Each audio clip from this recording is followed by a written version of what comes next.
I'm Eddie, and I want you to be the best YouTuber you can be. Last time I was talking to you about being monetized and how to get there quickly. Now I want to talk to you a little bit about the keys to success and how to help you get monetized more quickly following these steps. A lot of YouTubers will tell you that the keys to success are going to be you need to have a catchy personality, content value, and you need to have a unique editing. You need to also take into consideration you either need to be the first one to do this, best one to do this, or just be so outstanding that everybody follows you. And that falls into line with all of those.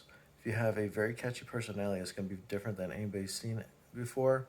This is one of those things that people are going to be curious about. They're going to fall in love with it and they're going to follow you. The content value needs to be something that's worth people actually watching. They're going to click off if it's not worth watching. Unique editing is all about you doing things your way that's different than what people have seen before. Basically, that's all about you just having your own personality and the way that you want your videos to look. It's going to be different than what other people are doing. And don't be afraid to experiment a little bit. Now I'm going to tell you what a real key to success is. People like to hear stories. There's a key to storytelling that has been passed down from generation to generation. They even teach it in schools. Anytime you go to any type of writing school, whether you're in grade school and they teach you basic English, or you're in college and they're teaching you how to be a professional writer, it all comes down to one simple process. Start your story off with a hook, something that's going to catch the audience's attention, and then move on to the story itself. That's where the pacing comes into play. You need to make sure that you're moving fast enough in the story that it stays interesting. And then you go to the climax, the big reveal, something that's going to be